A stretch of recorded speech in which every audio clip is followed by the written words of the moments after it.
अस्सलाम वालेकुम। Wajid info point के साथ मैं हूं मोहम्मद वाजिद। मुस्लिम हीरो सीरीज की आज की वीडियो में हम बात करेंगे ज़हीरुद्दीन बाबर की कि इसने कैसे हिंदुस्तान में एक अजीम सल्तनत की बुनियाद रखी जो 300 साल तक कायम रही। उन्होंने कैसे पानीपत की लड़ाई में दिल्ली के सुल्तान इब्राहिम लोदी को शिकस्त दी, जो कि एक नामुमकिन था क्योंकि इब्राहिम लोदी के पास 1 लाख सिपाही और 1000 जंगी हाथी थे, जबकि ज़हीरुद्दीन बाबर के पास 12,000 सिपाही थे। लेकिन इसके पास एक ऐसा हथियार था जो दुश्मन के ज़हन गुमान में भी न था। तो आइए जानते हैं कि बाबर ने कैसे हिंदुस्तान में मुगल सल्तनत की बुनियाद रखी और अपने से 8 गुना ज्यादा ताकतवर दुश्मन को हराया। 14 फरवरी 1483 को मिर्जा उमर शेख, जो कि फरगाना का हाकिम था, के यहाँ एक बच्चे की पैदाइश हुई जिसका नाम ज़हीरुद्दीन बाबर रखा गया।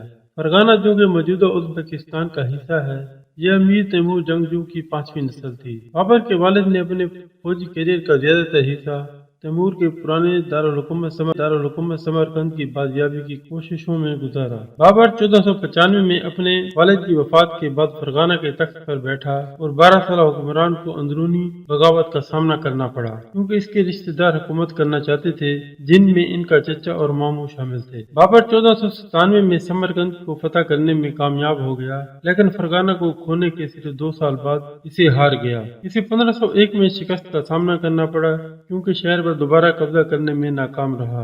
मजमूई तौर पर बाबर ने 3 बार समरकंद को फतह किया और खो दिया। 1512 में इसकी आखिरी नाकामी ने इसे तोसी की जस्तजू में कहीं और देखने पर मजबूर किया। इसने 1519 में हिंदुस्तान पर पहला हमला किया। इसने 3 साल बाद कंधार पर कब्जा कर लिया। पंजाब पर हमला करने की 4 नाकाम कोशिश कर चुका था। 5वीं बार राणा सिंगा, जो रियासत निवार का हुक्मरान था, उसने ज़हीरुद्दीन बाबर को दिल्ली पर हमले करने की दावत दी। दिल्ली पर लोधी खानदान की हुकूमत थी। राणा सिंगा चाहता था कि बाबर दिल्ली पर हमला करके लोधी हुकूमत खत्म कर दे और अपने जद्दे अमजद अमीर तैमूर की तरह चला जाए और हिंदुस्तान पर राजपूतों की हुकूमत होगी। लेकिन कुदरत को कुछ और ही मंजूर था, क्योंकि इस बार ज़हीरुद्दीन बाबर हिंदुस्तान पर हमला करके वापस जाने नहीं बल्कि वहीं हुकूमत करना चाहता था। और इसका हिंदुस्तान पर ये 5वां हमला था और ये बहुत ही तारीखी जंग थी जो पानीपत के मकाम पर हुई। दिल्ली का सुल्तान इब्राहिम लोदी और ज़हीरुद्दीन बाबर आमने सामने थे। इब्राहिम लोदी के पास 1 लाख सिपाही और 1000 हाथी थे, जबकि बाबर के पास 12,000 फौजी थे।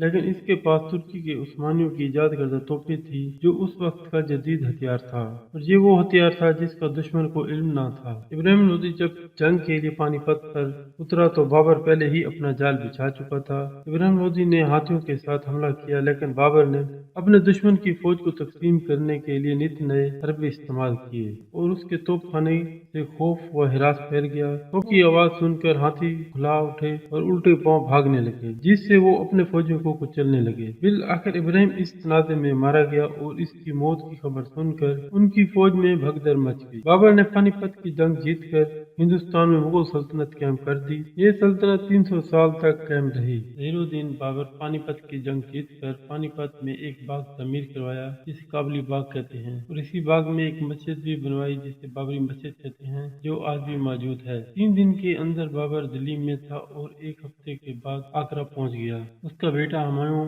आगरा पहले पहुंच चुका था, जिसे कोहिनूर पेश किया गया। कोहिनूर वलियार खानदान के राजा विक्रमजीत के पास था, जिन्होंने हुमायूं को पेश किया। हुमायूं ने ये हीरा अपने बाप को पेश किया, लेकिन बाबर ने इसे हुमायूं को दे दिया। बाबर के रास्ते की सारी रुकावटें खत्म हो चुकी थीं। अब बस एक छोटा सा मसला रह गया था, वो ये कि बाबर ने आगरा पर तो कब्जा कर लिया था, लेकिन शाही खजाना और किला अभी भी लोधी खानदान के कब्जे में था और इब्राहिम लोदी की वालदा किले में थी। और उसने बाबर से मुज़ाकरात किए कि उनके खानदान की मुकम्मल सलामती, 7 लाख नगद और आगरा से बाहर एक महल और उसके उमरा के लिए जागीरें वगैरह दी जाएं। बाबर ने ये तमाम शर्तें मान ली और इस तरह किले के दरवाजे बाबर के लिए खुल गए। लेकिन इब्राहिम लोदी की माँ बदला लेना चाहती थी और उसने बाबर के बावर्चियों से मिलकर बाबर को जहर देने की कोशिश की, लेकिन बाबर जहर से बच गया और उसने बावर्चियों को सजाए मौत दी और इब्राहिम लोदी की माँ को जेल में कैद कर दिया। अब बाबर के लिए एक और मसला पैदा हुआ कि राणा सिंगा, जिसने बाबर को खुद हिंदुस्तान आने और इब्राहिम लोदी पर हमले की दावत दी थी, उसने बाबर से जंग की शुरुआत कर दी।